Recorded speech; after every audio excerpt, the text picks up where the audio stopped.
Welcome to the Healthy Heart Show, where we pull back the curtain on conventional medicine and dive into the root causes of cardiovascular health. If you are concerned about high cholesterol, high blood pressure, heart attacks, stroke, or atrial fibrillation, this is the place for you. We will provide natural heart information that will help you prevent, treat, and reverse any ailment, leaving pills and procedures out of the picture. Here are your guides to holistic heart health, board-certified cardiologist and Amazon best-selling author, Dr. Jack Wolfson, and natural heart doctor, naturopathic physician, Dr. Lauren Lattanza.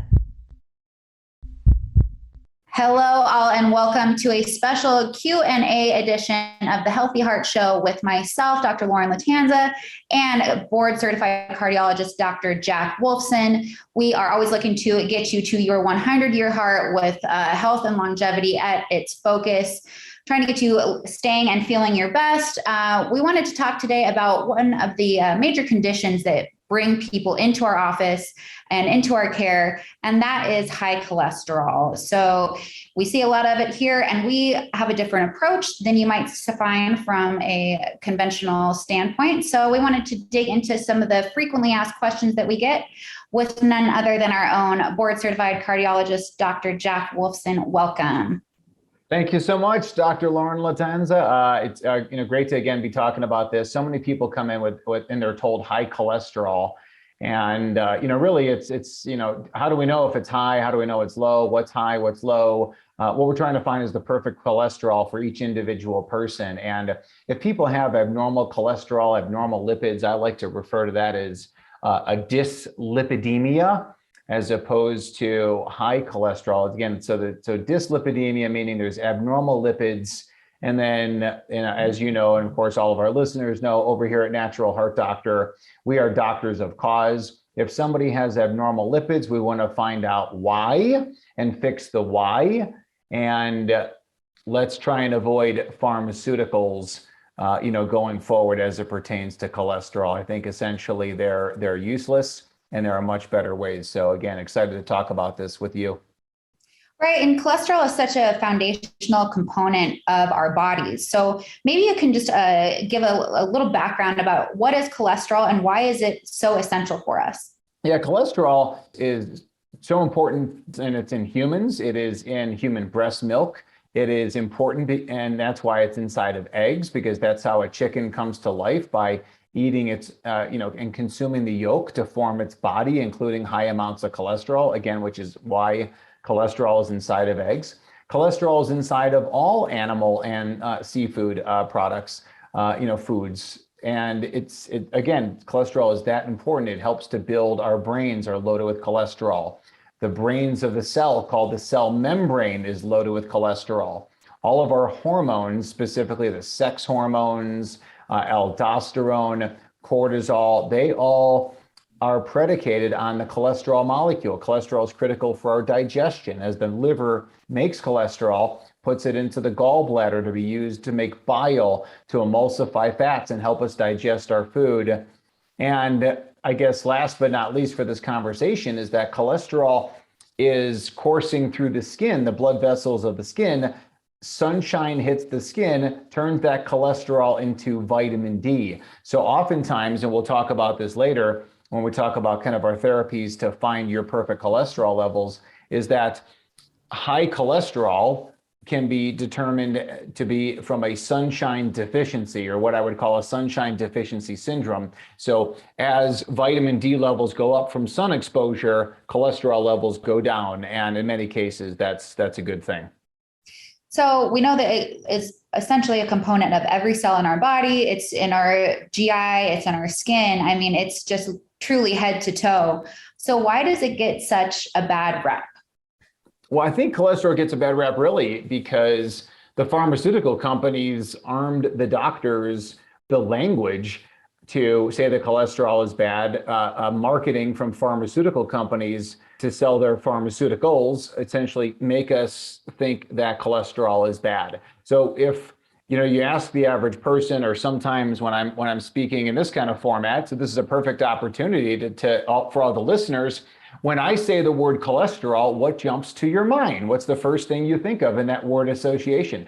Well, most people, of course, when I've asked this question from the stage, people will raise their hands and they'll say, well, I think about heart attack. I think about stroke. I think about blockages in the arteries. I think about, cheese. I think about meat. I think about eggs. I think that it's a harmful substance. Then, of course, what we need to do is go back and educate people, as we just did in our previous part of this conversation. Hey, this is what cholesterol is, and this is why it's so important to do what we do. And humans and animals cannot live without cholesterol. But ultimately, I think it gets a bad rap because it is the quickest and most convenient way to sell us drugs. Cholesterol. The doctor tells us our cholesterol is high, and then they prescribe drugs to quote unquote treat those numbers. And that's really what I call the false promise of statin drugs.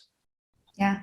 It's really a word that's just been villainized by the pharmaceutical industry.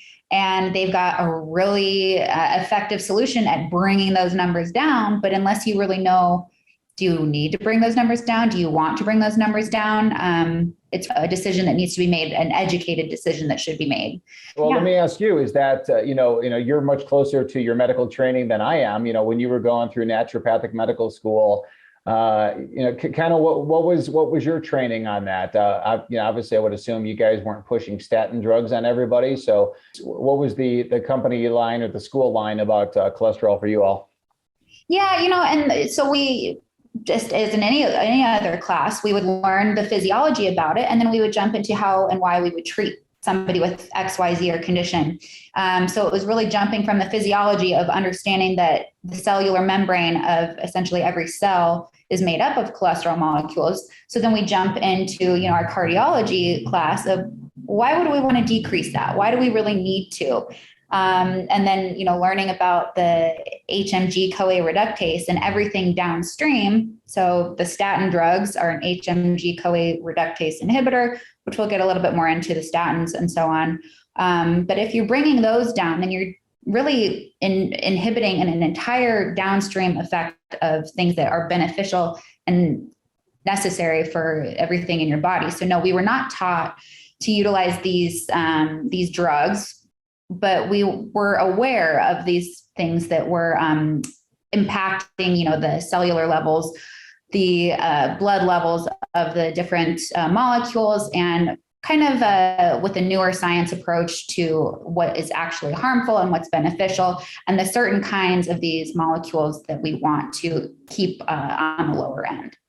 So, and going back to kind of the old school methodology of just, good versus bad cholesterol, when we only are looking at total LDL and HDL, we know better science now, but what are in its, foundations, the LDL and the HDL? Yeah, well, I think, LDL and HDL are obviously very important. And again, those are molecules that carry cholesterol around the body, but we know this from the Mr. Fit trial from the 1970s that was actually reported into the 1980s. And this was a huge, huge trial by the public health department at Harvard University. And what they found is that total cholesterol is actually a very poor predictor when it comes to overall life or death. They found that total cholesterol between 160 and 260 tended to be the sweet spot. So what does that mean? Above 260, your risk of dying is higher, but below 160, your risk of dying is also higher, kind of like this U-shaped curve. And the sweet spot for total is 160 to 260. Well, that's a huge range that, most people do fall into. And really what we're trying to do is we're trying to find the perfect cholesterol level for each individual person.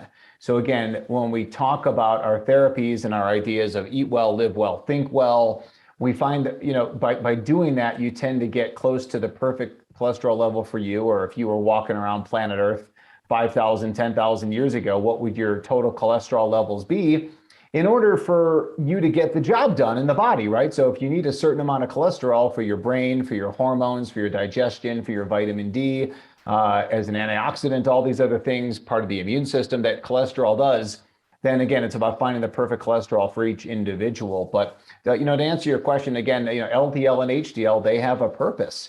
LDL is often called the bad cholesterol, but again, that's just pharmaceutical company speak. LDL has a purpose. It's made in the liver to transport its passengers, if you will, around the body. So if we think about the LDL like a bus, the LDL bus carries passengers, cholesterol, triglycerides, fat-soluble vitamins, CoQ10 is on that bus. So it's a very important bus, the LDL particle.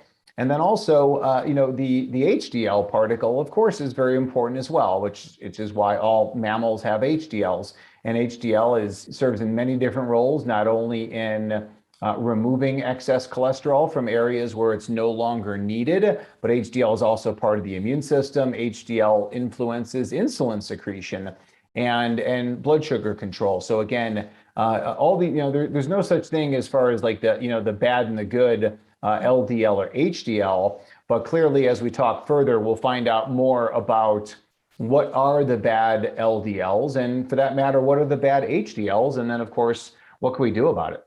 Right. Yeah. So that's where then we need to get into some more specialized testing and look beyond, the 60-year-old science and kind of understand what is actually problematic, and that we're not just chasing lab values to, satisfy something on paper, but we actually need to find your perfect cholesterol. And we can figure out just how to do that by doing these specialized testing. So I know that you and I always are running these certain markers. So let's start with maybe like oxidized LDL, for example, that is one of the more problematic molecules that we're looking for. Yeah, we both. I mean, I know you're a big fan of the oxidized LDL, and again, this is just starting the initial discussion of the tests that the traditional medical doctors are not doing. And again, the oxidized LDL shows us damaged LDL particles. The oxidation process is kind of like the rusting of a car, the rusting of metal, where the iron starts to oxidize and it turns it into that reddish, rust, type color. And that's the oxidation process. Well, our body has oxidative stress. Our body gets damaged from a variety of things. And as cholesterol and LDL particles continue to circulate around the body, they become small, dense, and oxidized particles. And again, we should measure those. The oxidative process of LDL really just shows that the LDL is an antioxidant. So it's kind of policing, used around the body to zap up that or mop up that excess oxidative stress that's occurring. And now the LDL particle gets oxidized and it needs to be removed. Otherwise, it's going to be avidly taken up by the endothelial cells that line the blood vessels. And then we develop coronary artery disease, heart attack, and possibly death. So it's a very, very important thing to measure that oxidized LDL. There's future testing really that'll tell us about oxidized HDLs. That's being studied as well. And again, amongst all these particles, there certainly are ways to really differentiate and to dive a lot more in depth than total LDL and total HDL, which again are not very effective markers to look at someone's risk. Right. Yeah. And like you said, when they're small and dense, so I often explain to patients when we're going over their labs, if it's small and dense and we're wanting to really protect that inside lining of the blood vessel, the endothelium, you can think of the endothelium as kind of this meshwork. And if you've got like a rusty golf ball kind of rolling that, it's going to be much more likely to fall underneath that meshwork and create plaque and some oxidation in this, this process that your body does to try to heal that, but ultimately will contribute to plaque and a fatty deposit inside that endothelial layer. So really, trying to stay away from oxidation and inflammation in the body to prevent these harmful molecules. So another marker that we often run that, I think it's hit and miss whether our patients have had this run before or not is lipoprotein little a or LP little a. What is it and how do we measure it?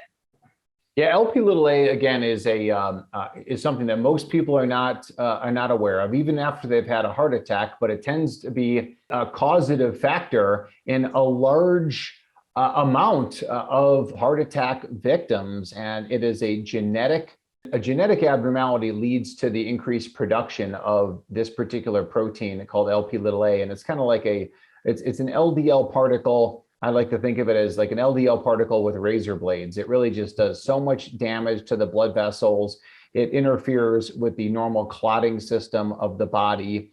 And again, most people do not get that measured. The pharmaceutical companies know it's bad. They're coming up with pharmaceuticals to lower that particular number down. There are some natural treatment solutions we'll talk about as well. But again, most people are not getting the LP, little a checked. But also, again, like the test that you and I, run over here and our team runs at Natural Heart Doctor that people are available to purchase online. And we'll talk about that in a little bit. But that's the ApoB, ApoA1 ratio. So people need to have their apolipoproteins measured. And I think that, really since the early 2000s, we've known that the best way to assess risk from the lipids standpoint is that ApoB, ApoA1 ratio. Duke University, Dr. Salim Youssef, was the first to promote this in the early 2000s. And again, the lower the ratio, the lower the risk. So ideally, again, that ApoB, ApoA ratio is certainly below 0.7, preferably to 0.6 and lower. And essentially what that means is that we've got a lot of these ApoB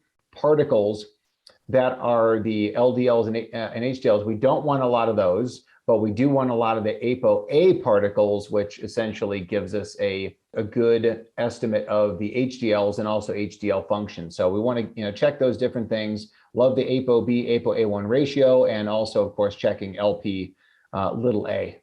Yes.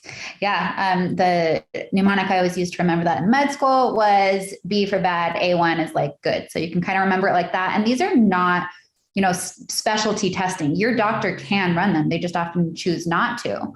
So, with your background and training, how is it that conventional doctors were trained to test and treat cholesterol?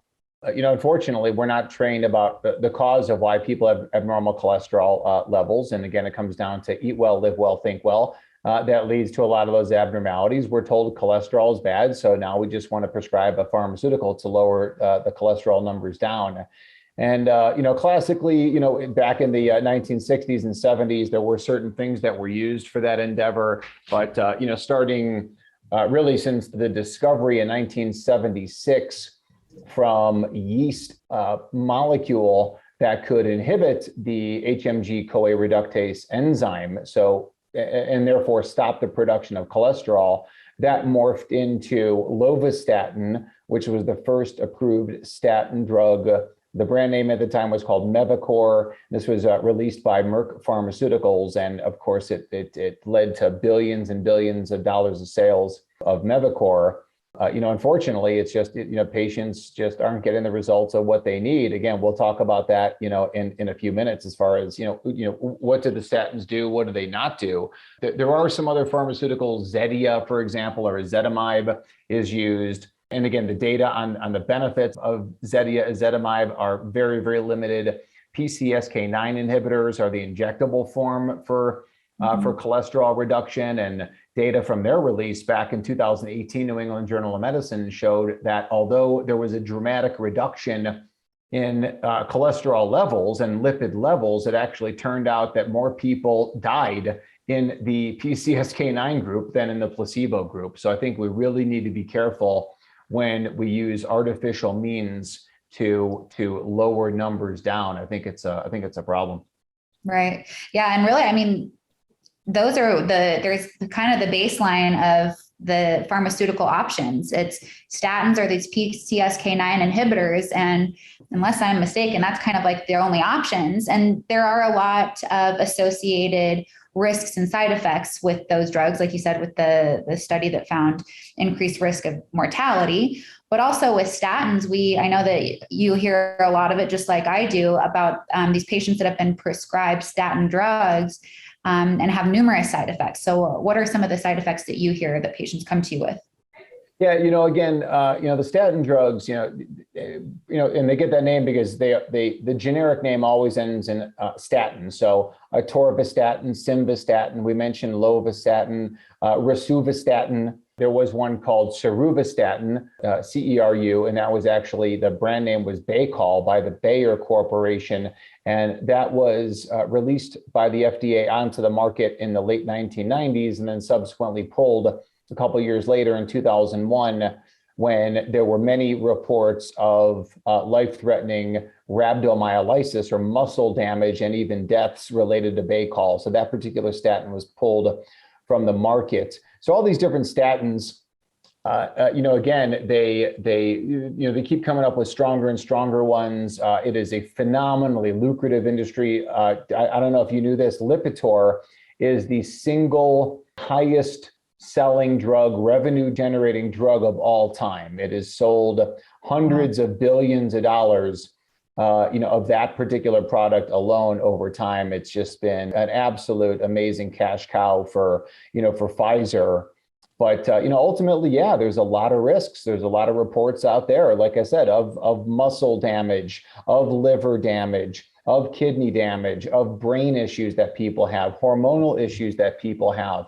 And this is all in the medical literature. So, again, what happens is that the HMG-CoA reductase enzyme, it does other things besides make cholesterol. So when you inhibit it, right, you've got lower amounts of CoQ10, you've got lower amounts of something called dolicol, you've got lower amounts of something called prenylated proteins, you have lower amounts of squalene. So, these are all things that are important to the human body that, again, when you don't have them, yeah, you're going to suffer the consequences. So do statin drugs have any benefits? I know you and I, our policy is against the use of statin drugs, and this is why we have that policy, because ultimately the literature tells us that statin drugs are not very beneficial. So despite what your doctor says, the most recent publication, which looked at a combination of what's called primary and secondary prevention people. So primary means you've never had a heart attack or stroke, you've never had angioplasty, stents, or bypass. And then also secondary, where you've already had a heart attack or stroke, or you've already had stents or bypass surgery. When you look at all those people in sum total, which again was tens of thousands of people, what they found was that those who took statins versus those who took a placebo, there was a lower risk of heart attack by 0.2% on an annual basis. There was a lower risk of stroke by 0.1% on an annual basis. And there was a lower risk of dying of 0.1% on an annual basis.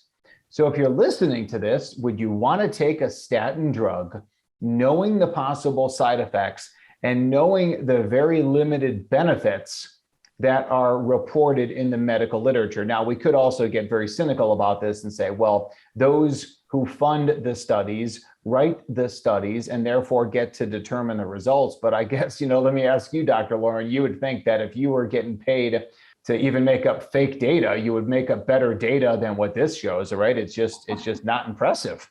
It's not impressive at all. And it's incredibly skewed. Yeah. I mean, it certainly has some bias there. And like we always say, if we did the same study on these individuals that came to us and we put them, kind of through our program on a true paleo diet, avoiding toxins, eat well, live well, think well, and then we found their improved risk factors at the end of that would be significant findings. What these articles are finding, we're likely not. Yeah, I mean, again, it's not about how do we reduce the risk from 5% down to 4.9%. It's about how do we reduce your risk of heart attack, stroke, or dying over a certain time frame to 0%. We know that they don't do that, and I believe that we do that with our people at Natural Heart Doctor. And the more they follow our treatment plans, the better off they're going to be. But again, as far as statin drugs, I don't like to prescribe them for the reasons that we mentioned, obviously, with all the different side effects and all the lack of benefits. But I think also one of the main risks of statin drugs is that they lead to a false sense of security. People think that they can just pop a Lipitor and eat whatever they want and live however they want. And it really is. It's this false sense of security that just leads to so much death and destruction. Again, people are protected. I mean, we used to tell people this when I was a hospital-based cardiologist. It's like, just take a Lipitor and do whatever you want, or we should put Lipitor in the drinking water. That kind of rhetoric, again, is just horrific. But again, you can understand how the medical doctors come to that, because we are just our medical education is so controlled by pharmaceutical companies. The pharmaceutical companies sponsor all of our training events, and they sponsor the schools, and they sponsor continuing education. And then, of course, the pharmaceutical representatives come in and they quote unquote detail the doctors on the latest pharmaceuticals. They provide lunches and dinners and trips and freebies. It's a pretty incestuous industry that, again, has just unfortunately led to the public just getting conned and ultimately dying. And that's something obviously we're trying to avoid here, at Natural Heart Doctor. I often tell the story, and I told the story in my book about my father, who would die at the age of 63 of a brain-based disease. And my father, unfortunately, took a statin drug. And I think that and other factors led to his demise. So I obviously feel pretty strong about avoiding the use of statins. Absolutely. It's a false sense of security against, I don't want to have a heart attack, so I'm going to take my Lipitor and then I can, eat and do as I want. And I think it's worth mentioning that in 2013, the American Heart Association released new guidelines regarding statin use, and that within that, 1 in every 3 Americans aged 45 to 60 would have fallen into the guidelines to be prescribed a statin drug. So if that doesn't show you their initiative to just dole out the pharmaceuticals, I'm not sure what will. But I will say that when I was looking at this, at the top of it, it says diet and lifestyle modifications should take precedence before prescribing. But then you get into like what their dietary and lifestyle suggestions are, and they're just very skewed as well. So that's where you don't eat eggs, don't eat butter, don't eat red meat, all falls into line. And is that what we find here that is actually contributing to cholesterol? I don't think so. Dietary intake of cholesterol-rich foods has very, very, very little to do cholesterol levels in the body. But I did also want to mention that there was also a study that was released in 2017 where they looked at people 65 and older. It was called the All Hat LLC a trial. And this was published in JAMA, the Journal of the American Medical Association. And what they found for people taking statin drugs for primary prevention versus placebo, the primary prevention group with statin drugs, they had an 18% higher risk of dying if they were over the age of 65. And in fact, if you looked at the group specifically that was over 75, it was a 34% higher risk of dying over a 4-year time period if they used statin drugs. So, again, really, really question the use of statin drugs. Obviously, Dr. Lauren and I are not telling you to stop your pharmaceuticals. Talk with your doctor first, or we can help you and schedule with us at Natural Heart Doctor. But certainly everybody in our practice, we look to remove the statin drugs. And actually stopping statin drugs is actually very easy. You just stop them cold turkey. There's no weaning process. You just get off of them and life gets better. Yeah. And then of course we have to implement, our own treatment philosophy, of course. So maybe we can talk about, the gist of our treatment philosophy on dyslipidemia here at Natural Heart Doctor. Right, because we have to make the person a different version of themselves in order to get different results. So it's not like you can take a person who has a heart attack and they were prescribed Lipitor and then stop the Lipitor and hope for the best. We need to make sure that we're making a different version of the person, a healthier version of the person who had the heart attack.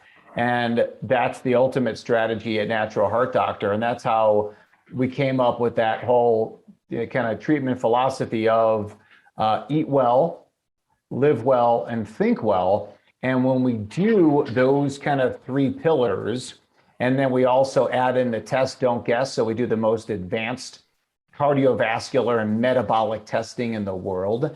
And then we use evidence-based supplements to supplement that health, the above, the test result, eat well, live well, think well, understanding that even on a perfect diet and a perfect lifestyle, it's, we got a lot of ground to make up. The first 35 years, first 55 years of someone's life may not have been the best. So we got to do our best to make it up. And then ultimately too, sometimes we need to supplement because, the food, the air, the water, the soil, it's all, unfortunately, it's polluted. And we're not getting all the nutrient density that maybe our ancestors, achieved. So again, we need to do that whole package in order to make that person a different version of themselves. And I think that's what makes them heart attack proof.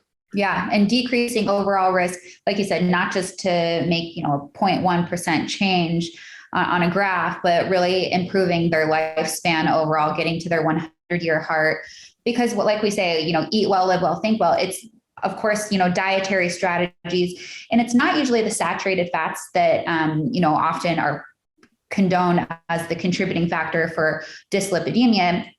We often find that it's really like these processed sugars and a high carbohydrate diet that increase the triglycerides, fuel this insulin resistance that really kind of spurs this problematic dyslipidemia.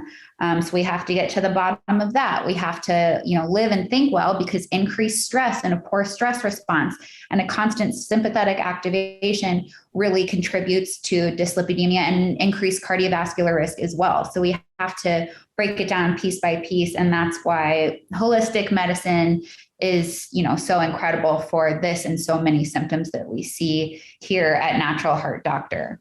All right, so let's break it down into eat well, live well, and think well. So let's elaborate a bit on the eat well component of this. Yeah, when it comes to eat well, there's a lot of different opinions that are out there. Again, should we go vegan, vegetarian, paleo, keto, carnivore, anything in between?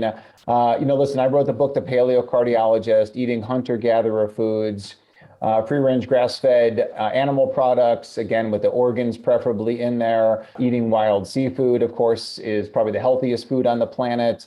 Things like coconuts, avocados, eggs, olives, green leafy vegetables, fruit in season, a little bit of nuts and seeds, as well. I think that's like the ultimate strategy when it comes to nutrition. But I do want to highlight that, a couple things that every diet should include. Which does include organic food. So when we go organic, we're avoiding all the pesticides. We're, as much as we can, we're reducing the level of pesticides.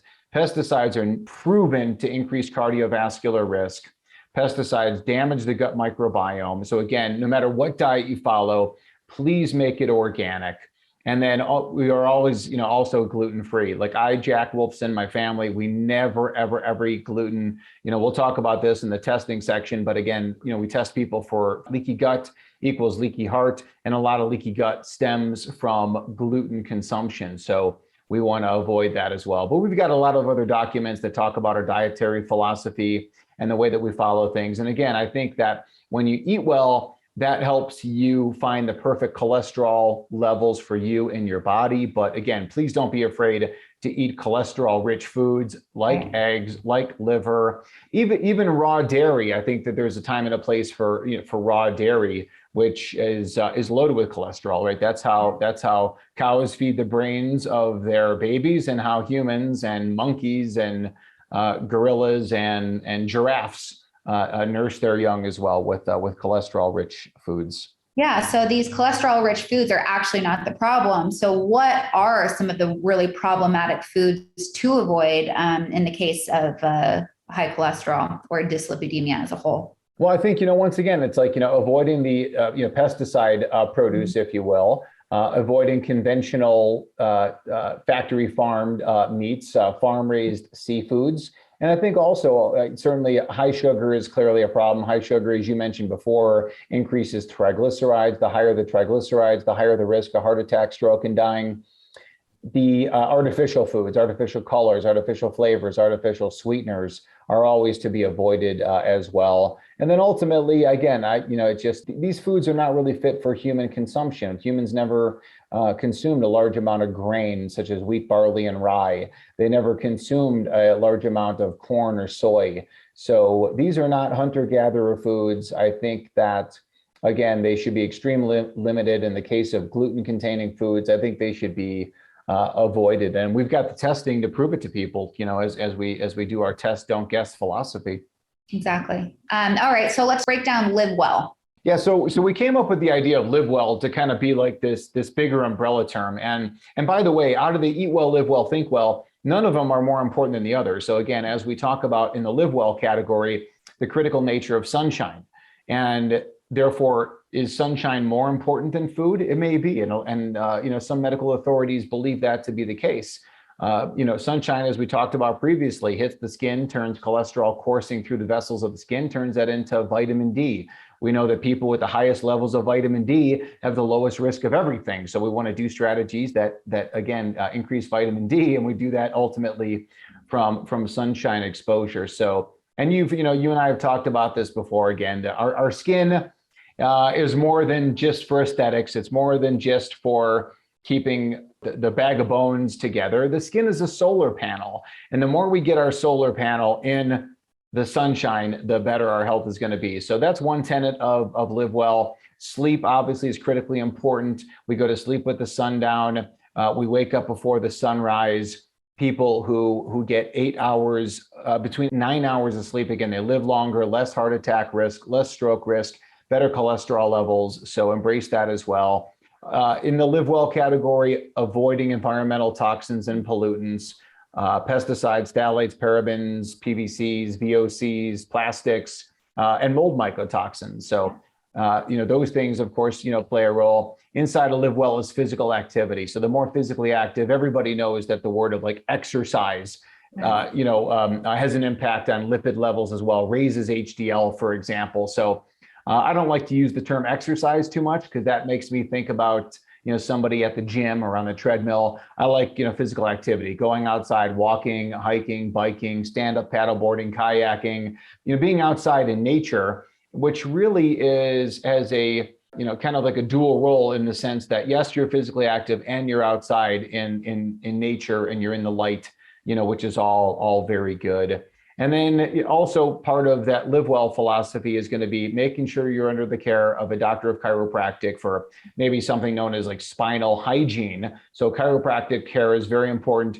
Don't forget the autonomic nervous system innervates the liver, and the liver is responsible for making cholesterol and clearing cholesterol. So I do believe that the chiropractic adjustment, which again is proven to lower blood pressure, proven to lower inflammation, oxidative stress, increase heart rate variability. And in doing all that stuff, I think it supports healthy cholesterol levels as well. And then as much as there is spinal hygiene, there's also dental hygiene. So making sure you're under the care of a good holistic dentist, because periodontal disease is linked to cardiovascular disease. And undoubtedly, as you have periodontal disease and you have this inflammation and infection, of course, that stokes abnormal lipid formation and oxidized LDLs and the like.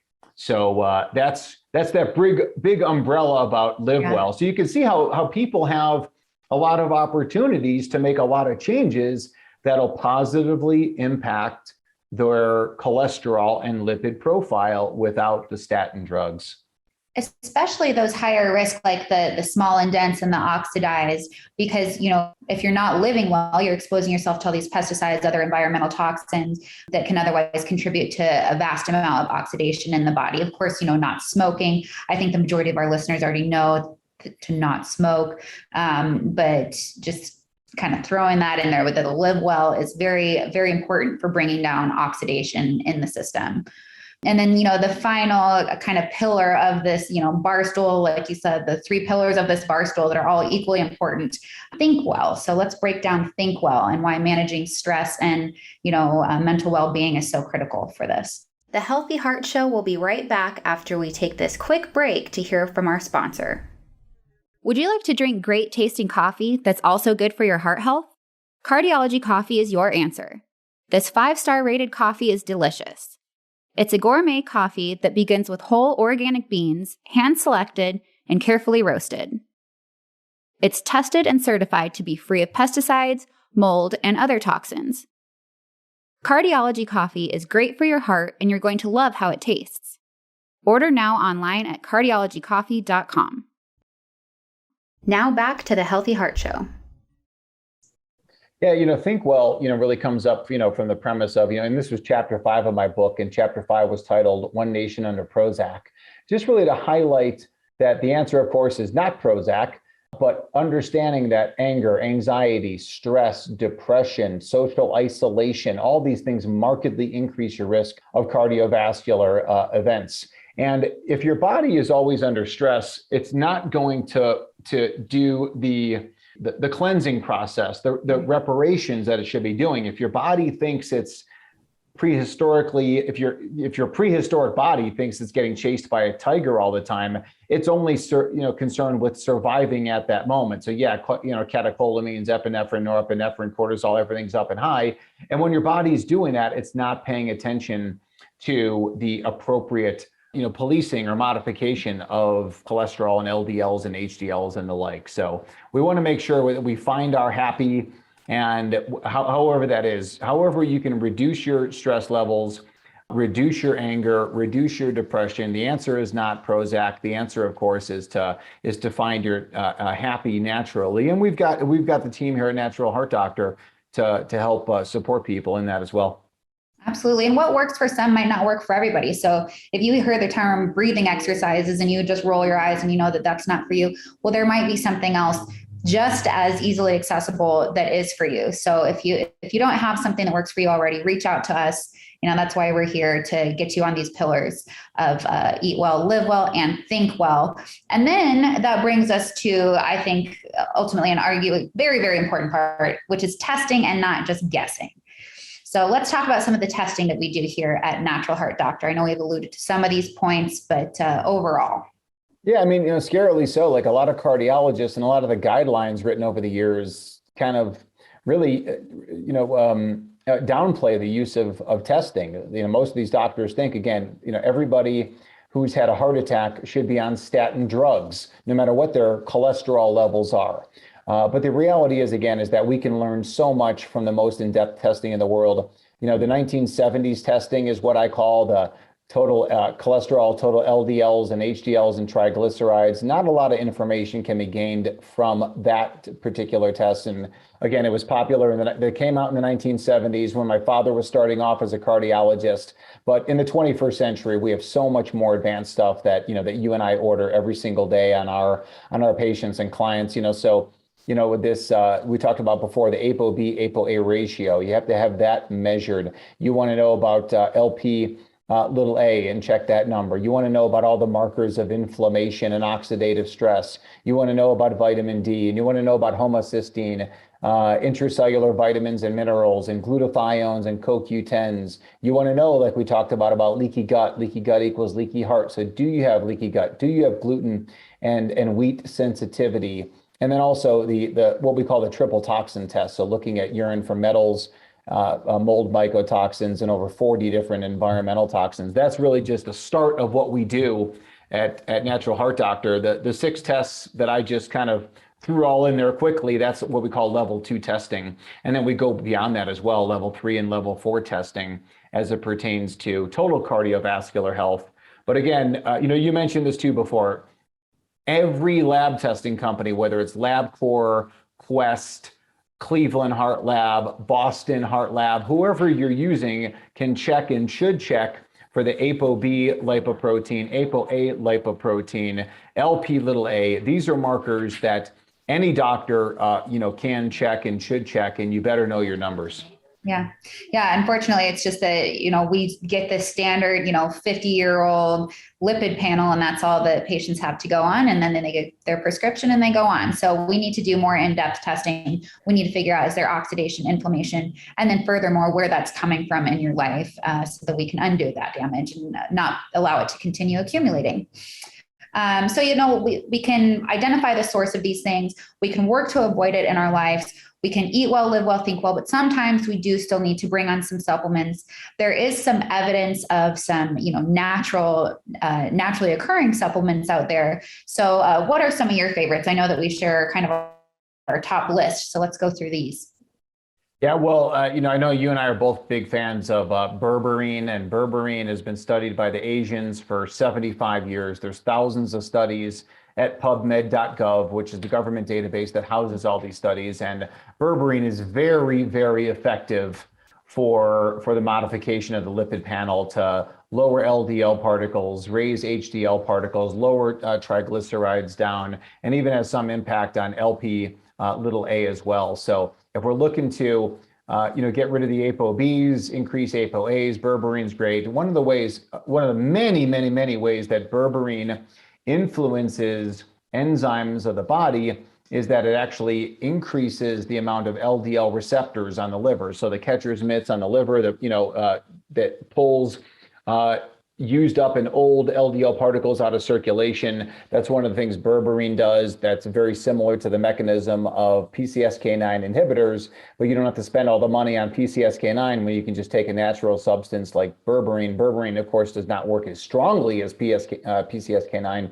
but again, there's some fantastic information about berberine, and that's why we threw it inside of our Optilipid. It's kind of like the key ingredient inside of our nutritional supplement called Optilipid, which is actually 6 different plant-based substances into one product without any fillers, and it's manufactured by one of the best companies in the nutritional space. And again, some of the things in there, curcumin and resveratrol and silymarin and green tea extract, ginger. These are all things that have evidence-based outcomes, and we've been very successful with our patients using those products.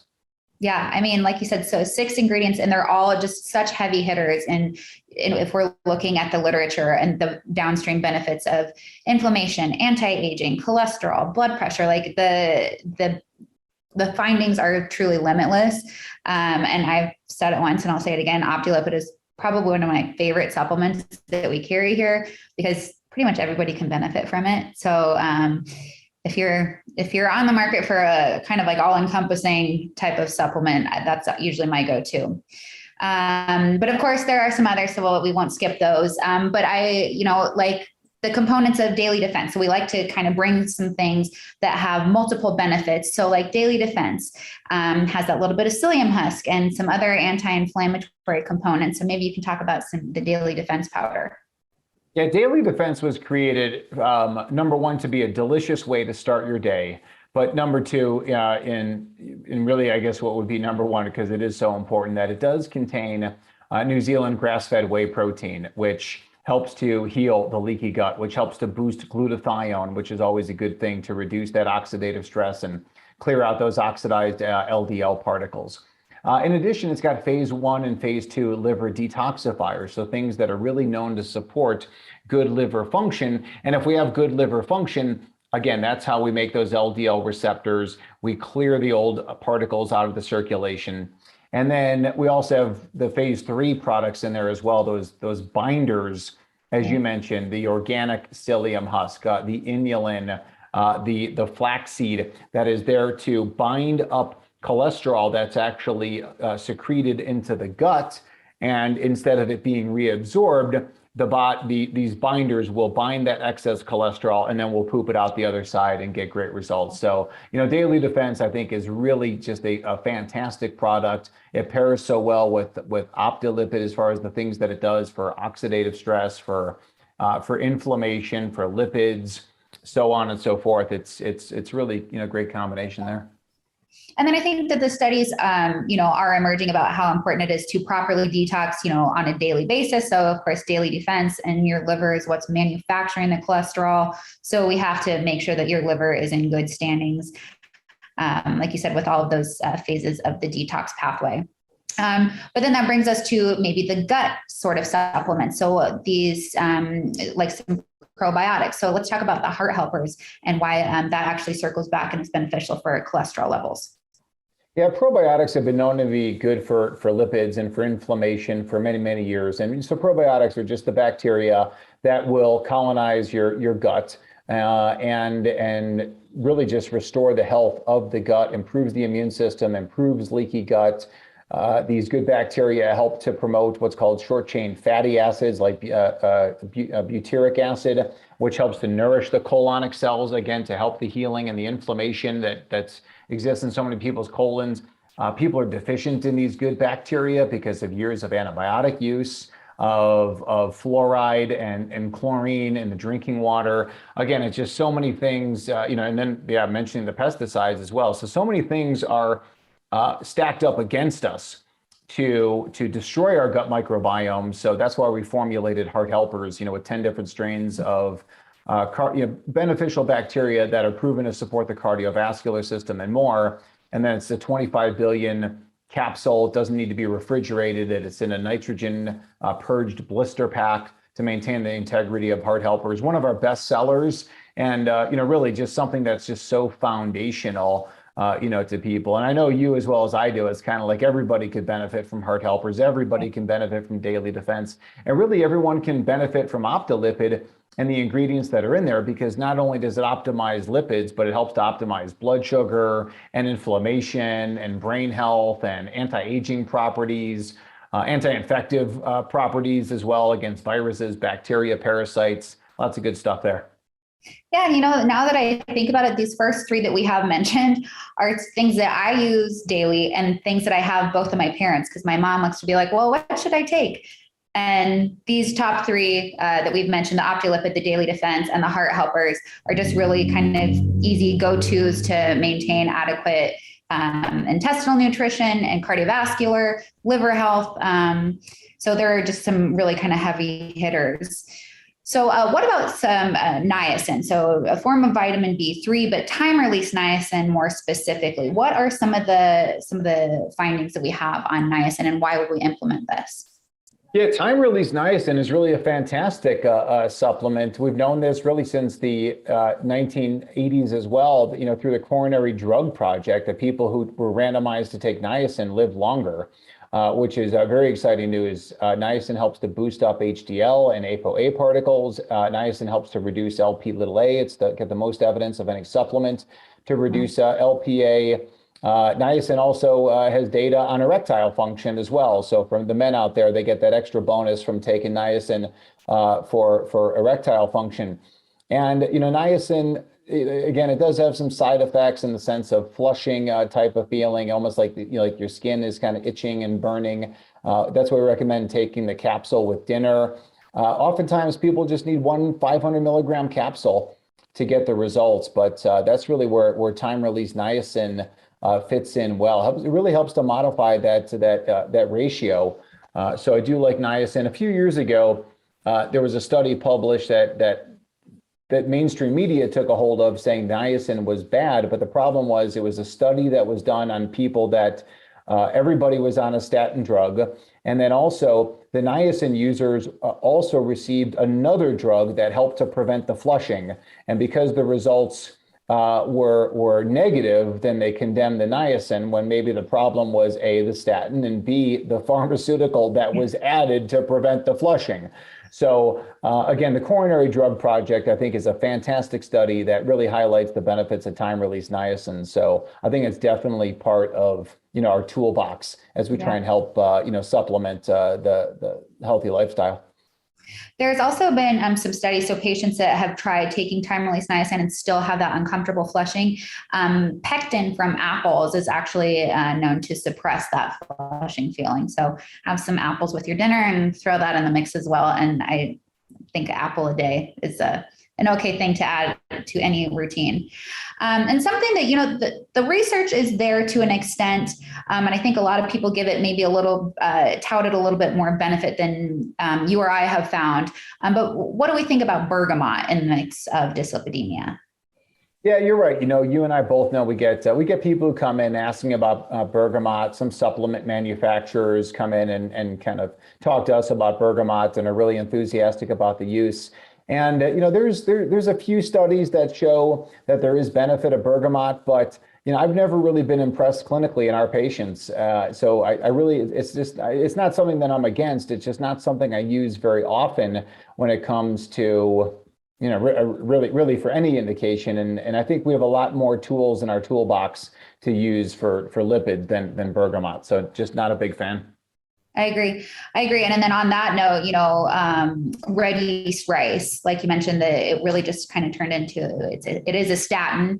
So although it's a more natural form, it still is a statin. So it's still going to have those same downstream effects of inhibiting all of those other beneficial components that is made by the liver. And if you're inhibiting that same HMG-CoA reductase enzyme, you're going to be inhibiting all of the downstream beneficial components as well. So low on my list.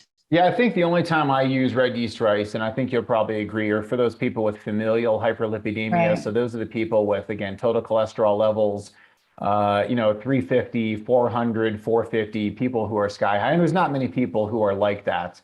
But that being said, there may be a role for that in those people. Again, we've got our fair share of people like that. And it's interesting that the familial hyperlipidemia with those really high numbers, numbers are one thing, but does it translate into heart attacks or into angioplasty and stents and bypass surgery?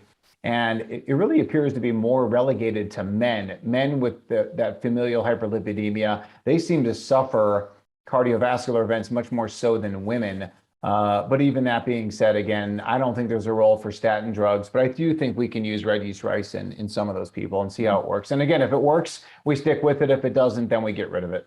Exactly. So we keep that kind of in our back pocket again as a more natural approach than the pharmaceuticals. So how would we want to reduce and eliminate the use of pharmaceuticals from patients? Well, I think, we alluded to this before, right? There's really not a weaning process. It's, with blood pressure drugs, sometimes we need to slowly remove the people's pharmaceuticals in order to prevent a rebound hypertension. In the case of cholesterol drugs, that's not really the case. We can just stop them, if you will, cold turkey, and then get a good assessment as to where things are at. So yeah, don't stop on your own. Work with a natural doctor to get off your pharmaceuticals. But I definitely think that health and wellness and the path to the 100-year heart is without statin drugs. I would agree. And if you are looking, so how can people start to work with Natural Heart Doctor so that we can help them on their path to the 100-year heart? Well, if you want to work with Dr. Lauren Lattanza, all you got to do is pick up the phone and call the office and get on Dr. Lauren's schedule, and myself, included as well. And listen, this is what we love to do. We're so passionate about the 100-year heart, about giving people not only the 100-year heart, but the 100-year brain, the 100-year body. Do all the things you want to do. Travel the world, dance at your granddaughter's, wedding. Be physically active, be happy, be in positive relationships. And ultimately that's what we do at Natural Heart Doctor. We use that whole philosophy of eat well, live well, think well, and test, don't guess, evidence-based supplements while we're reducing and eliminating pharmaceuticals, dangerous procedures and surgeries. That's what we do. So all you got to do is pick up the phone or send an email in and talk to us, and yeah, we'll be seeing you all real soon. Yeah, we separate ourselves from the lifespan and just chasing numbers on labs into turning it into health span and making you feel good all of those 100 years and potentially even beyond. So let's, get you set up, identify your risk factors, see what needs to be done, but prevention is always the best cure. So finding and understanding where you're at and not just relying on, what your genetics, what your mom, dad, grandfather, grandparents went through. But let's optimize that for you and for your life.